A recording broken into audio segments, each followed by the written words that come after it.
Hello, I am Adrienne Ross of the Adrienne Ross Show. I'm glad you're hanging with me for a little while because I have a case to make. If you've been watching the WNBA, if you've been watching the Indiana Fever in particular, you have had to have heard people talk about the coach, Christie Sides, and say emphatically that she needs to go, that she needs to be fired. I think if anybody's been paying attention, they get that. Where some of us disagree is some people believe that they need to keep things as they are and let her ride out the season and then replace her next season. I'm going to tell you why that's absolutely the wrong way to go. Christie Sides needs to go now. And let's talk about why that is. So let's get into it.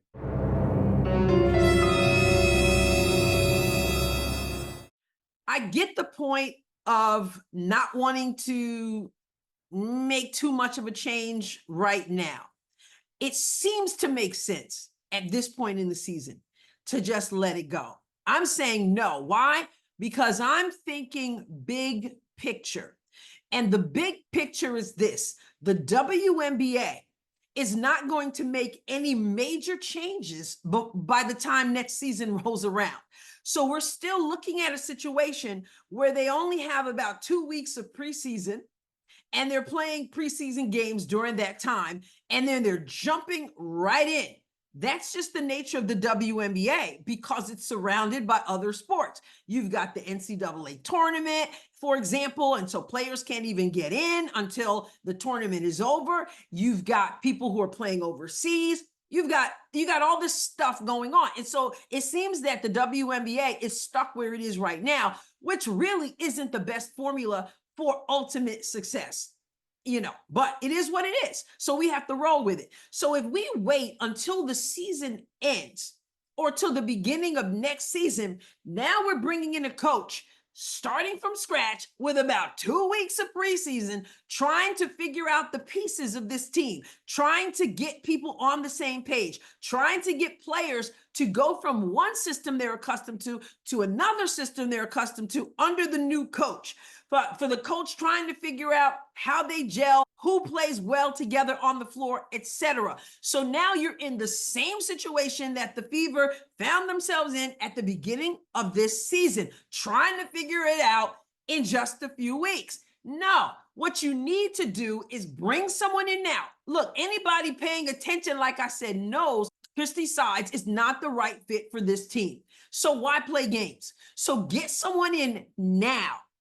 Get someone in now who can begin to work with this team, who can begin to see the pieces that are needed, the pieces needed to come, the pieces needed to go.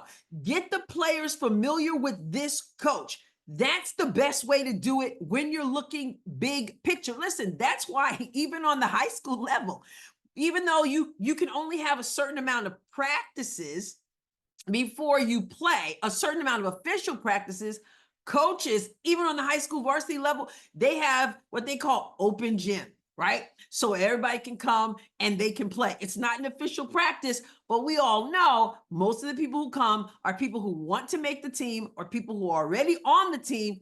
And then you as the coach has an unofficial open gym and you can kind of check things out. You can kind of give a little bit of instruction so that you're working on it before you're officially working on it. They do it in soccer, have open field, everybody can come. They do it in softball, they do it in baseball, they open the gym, they can catch some balls, they can field some balls, they can do all that stuff when it's still unofficial, right? So my point is, it should be even more so on the professional level. No, I'm not talking open gym. I'm talking about getting a coach in there now who can start turning things around now. And you know what? I honestly don't believe it's a hard thing to do. Anybody watching, anybody who's seen this team play, you know what works for them. Everybody knows except for Christie Sides, apparently, at least down the stretch of the game. We know that this team, to be successful, has to run. So a coach who comes in, you ain't got that. Listen, you don't have that much to do. This team can run. This team as it is can run. They transition absolutely well when the ball is in Caitlin Clark's hand. So what do they need? They need a coach who is not the one being talked about at the end of a game. Right now, what are we talking about at the end of a game? Whether it's a loss, whether it's a win, the conversation always comes back to Coach Sides. Why? Because she inevitably does some stuff we cannot figure out that almost ruins it. And therefore, we're left talking about her instead of talking about the team, instead of talking about basketball. It's like refereeing. You really don't want to be talking about the officials during or after the game.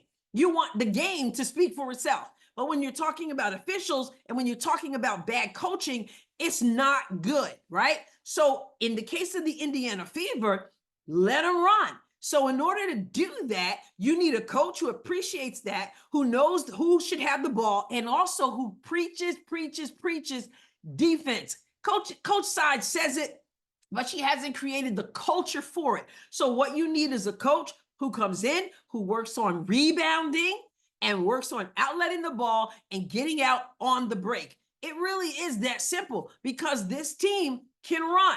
Yep, they got to shore up catching passes and they've got to shore up finishing. They need a coach who has a few plays to get Caitlin Clark free as she is some on-ball screens, some off-ball screens to get her free when the ball is in her hand, to get her free off the ball, to come to the ball and let her be able to shoot her threes, but also give her the freedom to run that break and not slow it down, bring Erica Wheeler in and ruin what you built.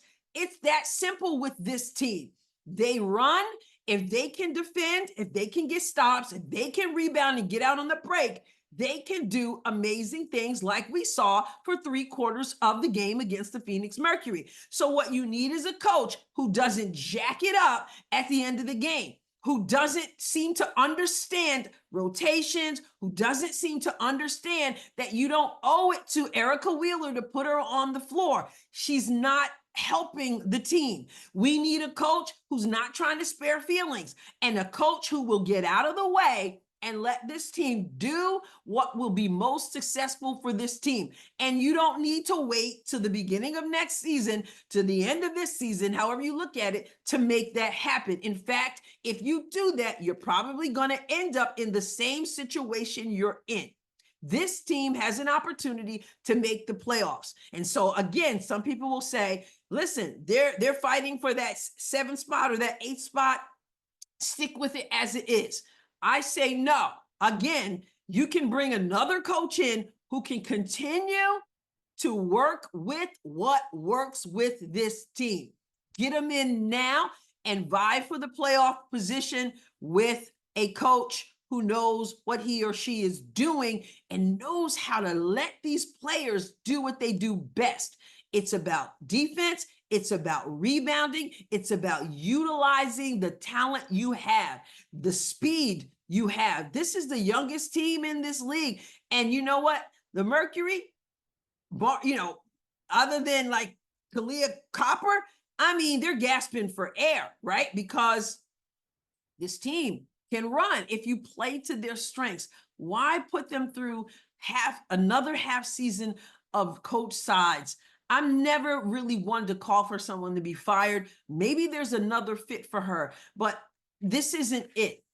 And this team deserves, these players deserve, Caitlin Clark deserves, Aaliyah Boston deserves, they deserve a coach who's going to come in, play to their strengths, and help this team win, make a run for the playoffs, and then build from there. I'm telling you guys, if you wait till next season and they get like 2 weeks again to try to figure this thing out, we're going to be having these same conversations next year.